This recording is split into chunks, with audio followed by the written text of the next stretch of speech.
नमस्कार मित्रांनो, मी तुकाराम सुरनर जी आर आणि योजना या यूट्यूब चॅनलमध्ये आपल्या सर्वांचं स्वागत आहे।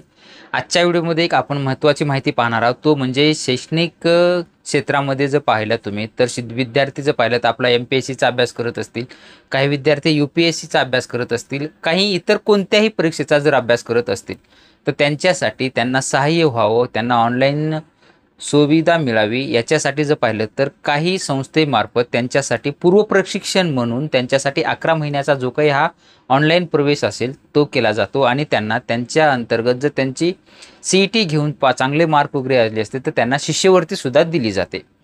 तर त्याच्यामध्ये जर पाहिलं तर त्यांच्यामध्ये संस्था जर पाहिलं तर बार्टी आहे, त्याच्यानंतर TRTI म्हणजे टार्टी आहे, त्याच्यानंतर ARTI RT आहे, सारथी आहे, त्यानंतर महाज्योती आहे। या वेगवेगळ्या संस्था ह्या वेगवेगळ्या कास्टसाठी वेगवेगळ्या परीक्षा कंडक्ट करत असतात आणि त्यांना प्रशिक्षण किंवा त्यांच्यासोबत त्यांना शिष्यवृत्ती सुद्धा दिली जाते। तर कोणती संस्था कोणत्या कास्टसाठी परीक्षा कंडक्ट करते सुद्धा आपण पाहणार आहोत। बार्टी आहे SC साठी, TRTI आहे ST साठी, ARTI आहे SC मातंग समाजासाठी, महाज्योती आहे OBC SBC NT VJNT आणि सारथी आहे SEBC मराठा कुणबी यांच्यासाठी। मग या सर्व ज्या काही संस्था असतील त्या CET साठी आता त्यांना संपूर्ण जे काही ह्या 4 संस्था 5 संस्था असतील यांच्या सर्व यांची जी आहे ती आता फॉर्म भरण्यासाठी एकाच ठिकाणाहून भरता यावेत म्हणून या सर्व जे काही असतील तर त्यांची लिंक जी आहे ती फक्त बार्टीच्या वेबसाईटवरती आल्याच्या नंतर तुम्हाला यापैकी तुम्हाला ज्या कास्टसाठीचा फॉर्म भरायचा असेल, ज्या संस्थेकडे फॉर्म भरायचा असेल, ज्या ह्यांच्या शिष्यवृत्ती घेण्यासाठी लाभ घेण्यासाठी भरायचा असेल त्या वेबसाईटवरती जाऊन तुम्ही तो त्यांचा फॉर्म फिलअप करू शकता। ज्या वेबसाईटवरती जाल त्याच कास्टचा तुम्हाला फॉर्म तिथं पाहायला मिळेल। जर समजा तुम्ही OBC समाजाचा असाल आणि तुम्ही जर बार्टीच्या वेबसाईटवरती जाऊन बार्टीची जर वेबसाईट निवडला तर तुम्हाला तिथं तुमची कास्ट दिसणारच नाही आहे, तिथं तुम्हाला फक्त SC कार्डचा फॉर्म भरायला दिसेल।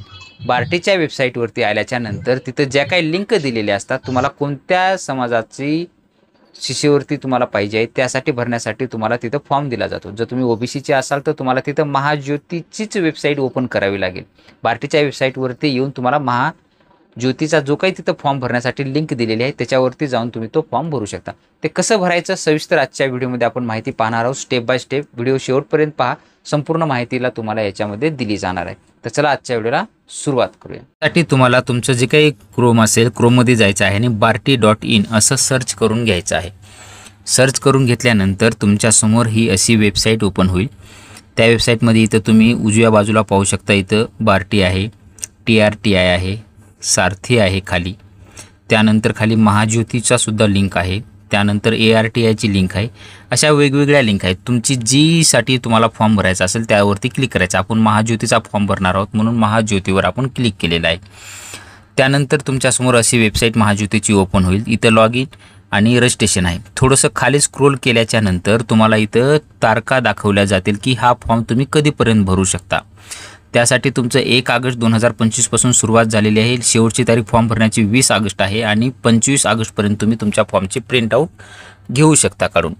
त्यानंतर रजिस्ट्रेशनवर तुम्हाला क्लिक करून घ्यायचं आहे आणि आपलं जे काही रजिस्ट्रेशन आहे ते रजिस्ट्रेशन सर्वप्रथम करून घ्यायचं। तुमचं नाव, मधलं नाव, आडनाव, तुमची जन्मतारीख असेल, नंतर तुमचा जो काही ईमेल ID असेल, मोबाईल नंबर वगैरे कन्फर्म टाकून घ्यायचा आहे। OTP वगैरे टाकून घेऊन तुम्हाला मोबाईलवरती OTP आल्यानंतर कॅप्चा टाकून तुम्हाला इथं सबमिट रजिस्ट्रेशनवर क्लिक करायचं आहे। रजिस्ट्रेशन झाल्याच्या नंतर तुम्ही जो काही मेल ID तुमचा आहे तो मेल ID तुमचा ID असेल आणि तुम्ही जो काही पासवर्ड सेट केलेला आहे तो पासवर्ड तुमचा पासवर्ड असेल तो इथं तुम्हाला टाकून घ्यायचा आहे। त्यासाठी मग परत आपण लॉग इनवरती आलेलो आहोत। लॉग इनवर आपला जो काही मेल ID आपण टाकलेला होता तोच आपला युजर नेम असणार आहे। लॉग इनसाठीचा ईमेल ID आपण टाकून घ्यायचा आहे।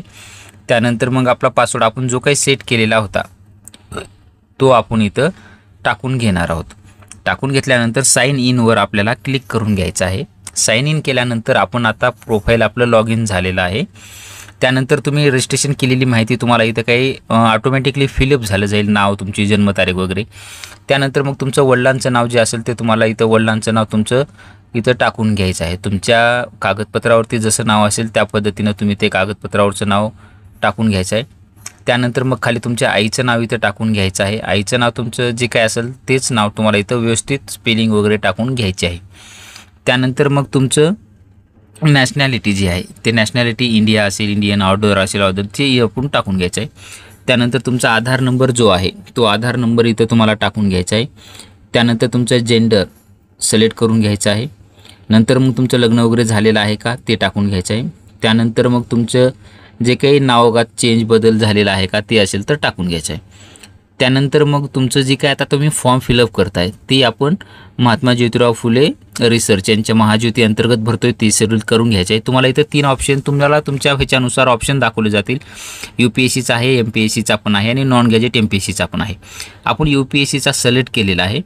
त्यानंतर मग आपण आता पुढचं जे काही कॅटेगरी आपली निवडलेली आहे, आपली जे काही कॅटेगरी NTC आहे, कास्ट निवडलेली आहे. कास्ट निवडताना तुम्हाला आठवण नीट लक्ष द्यायचं आहे. तुमचा कास्टचा सिरियल नंबर वगैरे जी आहे ते टाकून घ्यायचं आहे.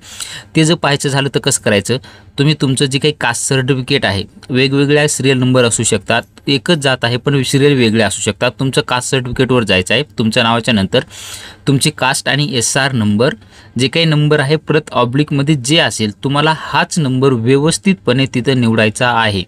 गोंधळ करू नका. तुमच्या कास्ट सर्टिफिकेटवर नीट अंक पहा आणि तोच तुम्हाला इथं सिलेक्ट करून घ्यायचा आहे. कास्टमध्ये इथं चेंजेस करू नका. त्यानंतर मग तुमचं कास्ट सर्टिफिकेट तुमच्याकडे आहे का, असेल तर येस करायचं, नसेल तर नो. असेल तर येस केल्यानंतर मग तुमचा कास्ट सर्टिफिकेटचा नंबर कुठं आहे, वरच्या एकदम उजव्या कोपऱ्यामध्ये असतो बघा, तिथला तो टाकून घ्यायचा आहे. त्यानंतर मग तुमचं कास्ट जे काही सर्टिफिकेट आहे ते कोण्या अथॉरिटीनं पब्लिश झालेलं आहे, तर आपलं जर पाहिलं तर सब डिव्हिजनल ऑफिसर म्हणजे SDO अंतर्गत आपल्याला मिळालेलं आहे, म्हणून ते तुम्हाला इथं टाकून घ्यायचं आहे. नंतर कास्ट व्हॅलिडिटी तुमच्याकडे आहे का, असेल तर येस करा, नसेल तर नो करायचं. आपल्याकडे नाही म्हणून आपण नो करणार आहोत.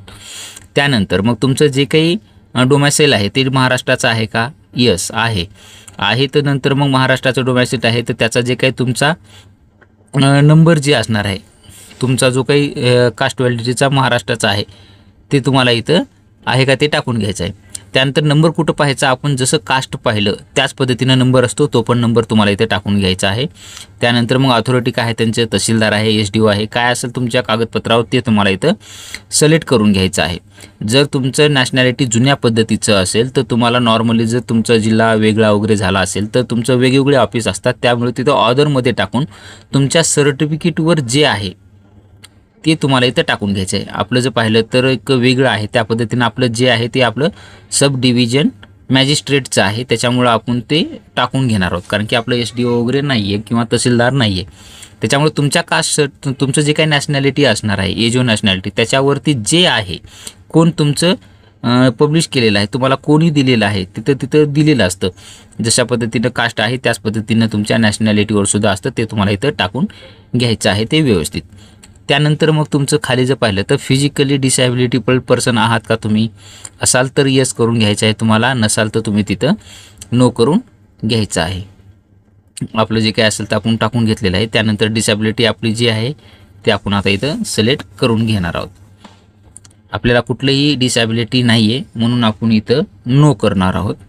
त्यानंतर मग पुढचा ऑप्शन आपल्याला दिलेला आहे आर यू ऑर्फन चाइल्ड, तो सुद्धा आपलं जे काय असेल तर तिथं आपण नो करून घेणार आहोत, कारण की आपण अनाथ नाही आहेत. अनाथ असाल तुम्ही तर तिथं येस करू शकता, अन्यथा तुम्हाला नोच करून घ्यायचं आहे.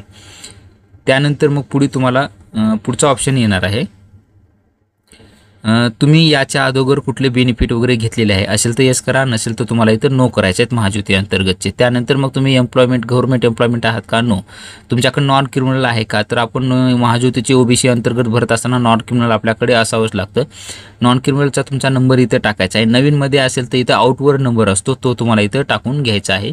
जुन्या पद्धतीचं असेल तर आपण कास्ट सर्टिफिकेट ज्या पद्धतीनं पाहिलेलं आहे त्या पद्धतीनंच तुमचं असतं, पण नॉन क्रिमिनल हे 3 वर्षासाठीचं असतं, त्यामुळे ही तुमचं नॉर्मली नवीनमधलंच असतं, त्या पद्धतीनं त्याच ठिकाणी असतं. आणि कोणी अप्रूव्ह केलेलं आहे, SDOनं अप्रूव्ह केलेलं आहे आपलं म्हणून SDO. त्यानंतर आपण चेकबॉक्स जे आहे आपला, त्या चेकबॉक्सवरती आपल्याला क्लिक करून घ्यायचं आहे आणि खाली सेव्ह अँड नेक्स्ट यावरती क्लिक करायचं आहे. पण त्यापूर्वी आपली संपूर्ण माहिती एकदा परत तपासून पहा की आपली काही माहिती चुकलेली आहे का. काही जर थोडकंसं टाईप करण्यामध्ये वगैरे स्पेलिंग मिस्टेक वगैरे असू शकते, ते नीट पाहून घ्या आणि त्यानंतरच तुम्ही सेव्ह अँड नेक्स्टवरती तुम्हाला क्लिक करून घ्यायचं आहे. सेव्ह अँड नेक्स्टवरती क्लिक केल्यानंतर तुमच्यासमोर परत नवीन पेज ओपन होईल. परंतु इथं आपण पाहू शकता की आपण जे आहे ते आपला फॉर्म एज क्रायटेरियामध्ये बसत नाही आहे. का बसत नाही आहे तर युनियन पब्लिकचं म्हणजे UPSCला जर पाहिलं तर त्याच्यासाठी तुम्हाला इथं 31 वर्षापर्यंतच मर्यादा आहे, परंतु MPSCला तुम्ही 43 वर्षापर्यंत OBCसाठी भरू शकता. आपण UPC सिलेक्ट केलं होतं म्हणून आपलं घेत नव्हतं. आपण आता MPSC राज्य स्टेट प्रिलिम केलेलं आहे, त्याच्यामुळे आपण आता ते आपलं फॉर्म सबमिट झालेला आहे. त्यानंतर आपला जो काही आता मोबाईल नंबर आहे तो एक मोबाईल नंबर रजिस्ट्रेशन करताना दिलेला होता. तुम्हाला इथं अल्टरनेट मोबाईल तुम्हाला दुसरा द्यायचा आहे, तो मोबाईल नंबर इथं टाकून घ्यायचा आहे. त्यानंतर मग तुमचा जो काही पत्ता आहे, ॲड्रेस, तो इथं संपूर्ण तुम्हाला टाकून घ्यायचा आहे. तुमचा ॲड्रेस जे असेल ते तुमचं गाव, तुमच्या गावाचं कोणतं लँडमार्क वगैरे कोणतं असेल तर ते टाकून घ्यायचं आहे, किंवा तुमची लोकॅलिटी म्हणजे तुमचं गाव जे आहे ते गाव तुम्हाला इथं टाकून घ्यायचं आहे. त्यानंतर मग तुमचं राज्य जे असेल ते राज्य तुम्हाला इथं सिलेक्ट करून घ्यायचं आहे, महाराष्ट्र. त्यानंतर मग तुमचा डिस्ट्रिक्ट जो असेल तो डिस्ट्रिक्ट तुम्हाला इथं सिलेक्ट करायचा आहे. त्यानंतर म्हणजे तुमचं तालुका, ब्लॉक जे आहे ते तुमचा तालुका सिलेक्ट करून घ्यायचा आहे. आणि त्यानंतर मग तुमचा जो पिन कोड आहे तो पिन कोड तुम्हाला इथं टाकून घ्यायचा आहे. हे सर्व पत्ता व्यवस्थित टाकून घेतल्याच्या नंतर परमनंट ॲड्रेस तुम्हाला इथं खाली परत एक ऑप्शन आहे, आणि सेम ॲज करस्पॉन्डन्स ॲड्रेस सारखाच जर तुमचा परमनंट असेल तर त्यावरती टिक करू शकता. तो संपूर्ण पत्ता आला जाईल, वेगळा असेल तर तुम्ही टाईप करायचा आहे. त्यानंतर मग तुमचा इथं सेंटर सिटी तुम्हाला इथं निवडून घ्यायचे आहेत. तुम्हाला सेंटर परीक्षेसाठी कोणतं पाहिजे, 5 सेंटर ऑप्शन आहेत तुम्हाला. 5 पैकी तुम्हाला जे पद्धतीनं तुमच्या सोयीनुसार तुम्हाला जे जवळ असतील किंवा तुम्हाला जे पाहिजे ते 5 सेंटर तुम्ही इथं सिलेक्ट करून घ्यायचे आहेत. सिलेक्ट करून घेतल्याच्या नंतर परत तुम्हाला एकदा कन्फर्म करून घ्या सेंटर, कारण की चुकून कधी येऊ नये. त्यानंतर मग तुम्हाला इथं सेव्ह अँड नेक्स्ट यावरती परत एकदा क्लिक करून घ्यायचं आहे. आणि तुम्हाला चेंजेस वगैरे करायचे असतील सेंटर तर तिथल्या तिथंच तुम्ही लगेच चेंजेस करू शकता, असं काही अवघड नाही आहे. त्यानंतर सेव्ह अँड नेक्स्टवरती तुम्हाला क्लिक करून घ्यायचं आहे. सेव्ह अँड नेक्स्टवरती क्लिक केल्यानंतर तुमच्यासमोर तुमचं जे काही एज्युकेशन डिटेल्स आहे ते मागितले जातील, ते तुम्हाला इथं फिलअप करायचं आहे. तुमची 10वी जी आहे ती 10वी, तुमची स्ट्रीम कोणती होती म्हणजे कशामध्ये झालेलं आहे. 10वीला तर काय जनरल असतं, त्यामुळे जनरल घ्यायचं आहे. 10वी पासिंग आउट कधी झालं तुमचं ते वर्ष टाकायचं आहे. त्यानंतर मग तुमचं कोणतं बोर्ड होतं, तर आपलं secondary state board, Maharashtra secondary state board होतं, ते तुम्हाला इथं MSRTC टाकून घ्यायचं आहे. त्यानंतर तुम्हाला किती मार्कापैकी किती मार्क पडले म्हणजे ज्या मॅक्झिमम मार्क आणि तुम्हाला ऑप्टिमम मार्क म्हणजे मिळालेले मार्क असं टाकून घ्यायचं. पुढे ऑटोमॅटिक पर्सेंटेज दाखवलं जाईल. 12वी तुमच्या कोणत्या स्ट्रीममध्ये झाली, आर्ट, कॉमर्स, सायन्स घ्यायचं आहे. नंतर कधी झाली ते वर्ष टाकून घ्यायचं आहे. कोणतं बोर्ड होतं ते टाकून घ्यायचं आहे. त्यानंतर मग तुमचं पर्सेंटेज आहे का CPGA आहे ते टाकून घ्यायचं आहे. पर्सेंटेजच आहे. त्यानंतर कितीपैकी किती मार्क हे इथं तुम्हाला पुढे टाकायचं आहे. पुढे ऑटोमॅटिक पर्सेंटेज तिथं तुम्हाला दाखवलं जाईल. त्यानंतर मग तुमचं जर ग्रॅज्युएशन झालं असेल तर ग्रॅज्युएशन कोणत्या ह्याच्यामध्ये झालेलं आहे, YCMU झालेलं आहे का, YCUमध्ये झालं असेल तर BA वगैरे काय झालेलं आहे ते तुम्हाला इथं सिलेक्ट करून घ्यायचं आहे. BA आपलं आर्ट आहे म्हणून आपण आर्ट घेणार आहोत, किंवा तुमचं जे असेल ते तुम्ही इथं सिलेक्ट करून घ्यायचं आहे. त्यानंतर मग ते तुमचं कधी झालं ते तुम्हाला इथं सिलेक्ट करून घ्यायचं आहे, इयर. त्यानंतर मग तुमचं युनिव्हर्सिटी कोणती होती, YCMU होती का, तुमची जी होती ते तुम्हाला इथं दाखवलं जाईल, ते टाकून घ्यायचं आहे. पर्सेंटेजमध्ये आहे का ग्रेडमध्ये आहे ते पण टाकायचं आहे. कितीपैकी किती मार्क पडले हे असं तुम्हाला टाकून घ्यायचं आहे. आणि त्यानंतर पोस्ट ग्रॅज्युएशन वगैरे असेल तर टाका, नसेल तुमचं जेवढं आहे ते घ्यायचं आहे. सेव्ह अँड नेक्स्टवरती क्लिक करून घ्यायचं आहे. आता इथं तुम्हाला काही डॉक्युमेंट अपलोड करायला सांगितलेलं आहे. तुम्हाला फोटो आणि सिग्नेचर हे JPG फॉर्मॅटमध्ये अपलोड करायचे आहे. ते 100 KB पर्यंत तुमचे फोटो, 80 KB पर्यंत तुमचे सिग्नेचर, आणि बाकीचे डॉक्युमेंट जे आहे ते तुम्हाला PDF फाईलमध्ये 300 KB पर्यंत अपलोड करायचे आहेत. आपण आता फोटो आपली जी आहे ते फोटो घेतलेली आहे, फोटो आपली आपण करून घेतलेली आहे. त्यानंतर आपली सिग्नेचर जी आहे ती अगोदरच आपण डॉक्युमेंट हे सेव्ह करून व्यवस्थित फोल्डर बनवून त्याच्यामध्ये तुम्हाला ठेवायचे आहेत. हे डॉक्युमेंट फाईलची जी काही साईज वगैरे असेल ते तुम्हाला साईज बनवून घ्यायची. साईज कशी बनवायची ते पण पुढे सांगणार आहोत आपण घेतले. त्यानंतर मग आपले आता PDF स्वरूपाचे जे काही डॉक्युमेंट आहेत ते आपण संपूर्ण सिलेक्ट करून घेणार. त्याच्यामध्ये 10वीची मार्कशीट किंवा सर्टिफिकेट कोणतं बी एक तुम्ही ते सिलेक्ट करू शकता. ते आपण आता इथं सिलेक्ट करून घेणार आहोत. बघा तुमचे जर हे डॉक्युमेंटची साईज जर तुम्हाला नसेल तर तुम्ही अगोदर साईज पाहून घ्या. आपली दोन डॉक्युमेंटची साईज थोडी कमी जास्त आहे, 487 KB आहे. त्याच्यासाठी काय करायचं आहे, तुम्हाला गुगलमध्ये जायचं आहे आणि PDF कंपोज असं करायचं आहे. PDF कॉम्प्रेस जर केलं ना त्याच्यावरती तुम्हाला बिग PDF एक पहिला ऑप्शन येईल. बिग PDFवर जायचं आहे. सिलेक्ट PDFवरती तुम्हाला क्लिक करायचं आहे आणि ज्या PDFची साईज तुम्हाला कमी करायची आहे ती तुम्हाला PDF तिथं निवडायची आहे. निवडल्यानंतर त्या फाईलवरती तुम्हाला इथं ओपन असं करायचं आहे. त्या फाईलवर टिक करायचं आहे आणि नंतर बघू शकता की ओपन करायचं आहे. ओपन केल्यानंतर तुमच्या त्या सिलेक्ट फाईलच्या तिथे तुम्हाला तुमची PDF दाखवलं जाईल आणि तिथे तुम्हाला खाली 72 KB आपलं झालेलं आहे. फक्त 487 KB वरून फक्त 72 KB वरती आलेलं आहे. त्यावरती तुम्हाला तिथं डाउनलोड करून घ्यायची आहे. तुमची डाउनलोडमध्ये जाईल ते फाईल तुमच्या फोल्डरमध्ये ते घ्यायची आहे. आणि अशा पद्धतीनं तुमची जी काही साईज असेल तर इथून तुम्ही JPGची असेल किंवा तुमच्या JPGची फाईलची साईज असेल तर इथं कमी करून घ्यायची आहे. नंतर मग आपण आता 10वीचं जे काही डॉक्युमेंट असेल आपलं ते मार्कशीट आपली जी काय आहे ते आपण इथं सिलेक्ट करून घेतलेले पाहू शकताय की ओके झालेले आहे टिक मार्क. त्यानंतर 12वीचं पण आपण असं सेम करून घेणार आहोत. 12वीचे आपण हे संपूर्ण कागदपत्र जमा करून घेतलेले आहे, त्या पद्धतीनं तुम्ही पण करून घ्यायचे आहे. त्यानंतर मग पाहिलं तर आपलं ग्रॅज्युएशनचं आहे, ग्रॅज्युएशनचं आपण सिलेक्ट करून घेणार आहोत. ग्रॅज्युएशनसुद्धा आपण इथं केलेलं आहे. त्यानंतर जर पाहिलं तर नंतर आपल्याकडे सर्टिफिकेट आहे डोमॅसिल, आपलं जे काय असेल ते डोमॅसिल म्हणजे नॅशनॅलिटी. त्यानंतर मग आपली आहे आधारची बॅक आणि फ्रंट साईड जे आहे ते पण आपण इथं सिलेक्ट करून घेतलेलं आहे. त्यानंतर मग आपलं कास्ट सर्टिफिकेट आहे, कास्ट सर्टिफिकेट घ्यायचं आहे ते पण आहे. त्यानंतर मग तुमच्याकडं नॉन क्रिमिनल आहे. तुमचे कागदपत्र अपलोड करत असताना तुम्ही जे अपलोड केलेले आहे ते व्यवस्थितपणेच फोल्डरला नाव वगैरे देऊन अगोदरच ठेवायचे आहेत आणि तेच कागदपत्र तुम्हाला इथं अपलोड करून घ्यायचे आहेत. कागदपत्र अपलोड करताना काही चुका करू नका, कारण की तुमचं कोणत्या कागदपत्रामध्ये कोणतंही कागदपत्र जायला नाही पाहिजे. त्यानंतर जर घेतलं तर सेव्ह अँड नेक्स्टवरती तुम्हाला क्लिक करायचं आहे. क्लिक केल्याच्या नंतर मग तुमच्यासमोर नवीन ऑप्शन तुमचं पेज ओपन होईल.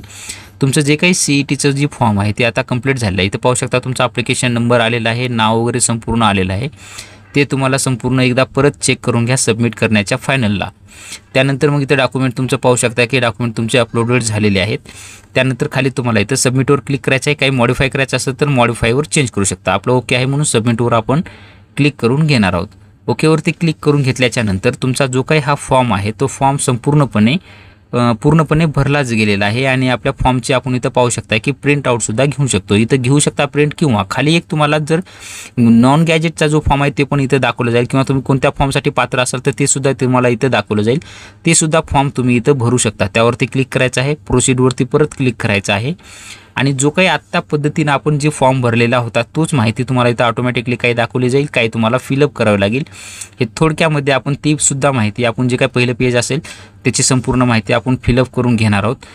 फिलअप करून घेतल्याच्या नंतर ही संपूर्ण माहिती आपण फिलअप झालेली आहे पाहू शकताय तुम्ही. त्यानंतर मग पुढे लगेच आपण सेव्ह अँड नेक्स्टवरती तुम्हाला क्लिक करून घ्यायचं आहे. दुसरा पेज तुमच्यासमोर ओपन होईल. इथं तुमचा अल्टरनेट मोबाईल नंबर वगैरे टाकायचा आहे, पत्ता वगैरे टाकून घ्यायचा आहे आणि तुमचे जे काही सेंटर आहेत ते सेंटर तुम्हाला निवडून घ्यायचे आहे. परत सेव्ह अँड कंटिन्यू किंवा नेक्स्टवरती तुम्हाला क्लिक करायचं आहे. परत तुमचं क्वालिफिकेशन डिटेल्स म्हणजे एज्युकेशन, शैक्षणिक पात्रता तुमची दाखवली जातील ते तुम्हाला परत फिलअप करून घ्यायचे आहे आणि परत सेव्ह अँड नेक्स्टवरती क्लिक करून घ्यायचं आहे.